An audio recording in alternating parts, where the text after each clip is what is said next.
Time to do a little travel, and we're headed over to the Calder Street location this morning of Rayo's Bakery. Want to get some ideas. You know, it's hot outside. Some ways to beat the heat. Josh Tatoris with us this morning. Good morning, sir. Hey, how are y'all this morning? I'm good. Do you see a major shift? I mean, do people come in and instead of saying, I want a hot cup of coffee, do you find them saying, I want an iced cup of coffee on days like today? Yeah, definitely in the afternoon.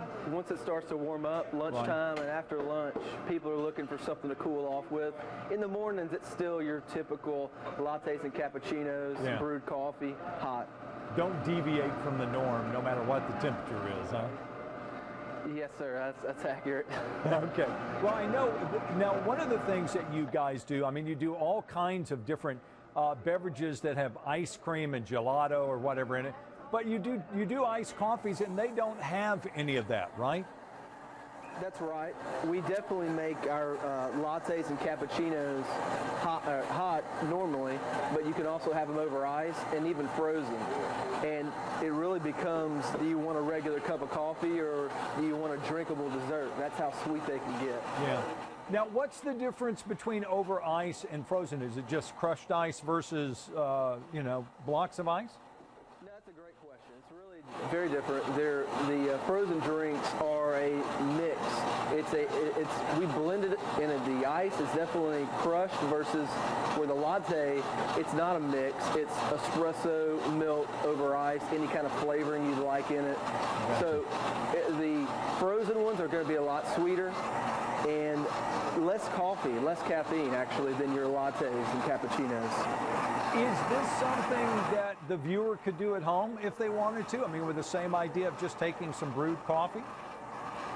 Yeah, I think the easiest thing to do at home when you're brewing ugly mug at home, I wouldn't brew anything less than of course, mug, yeah. Right? No, why would I deviate from that? Sure.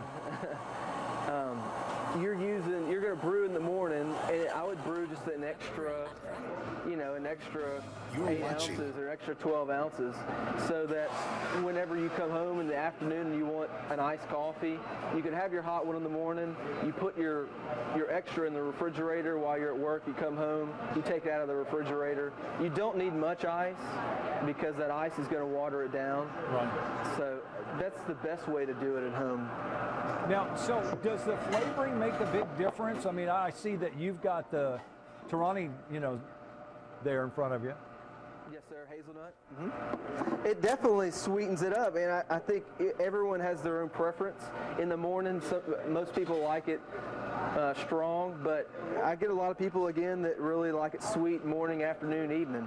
Right. And I would also mention to people, you can buy the same stuff that you're putting into the coffee right now, right? Yes, you can. You can. We don't currently sell the Torani in our stores, but there are flavorings you can find in your grocery store. Right. And Torani is very high quality. There are other brands out there that you can use. Okay. And again, just kind of adds to the sweetness. Maybe gives you a little bit of a different flavor, especially if it's cold. That looks good. Oh, you're going to try it on there in front of me. All right, Josh. We'll come back in a few minutes. Josh Tatoris again at Rayo's, kind of getting a little primer this morning in the idea of cold drinks just in time for hot day.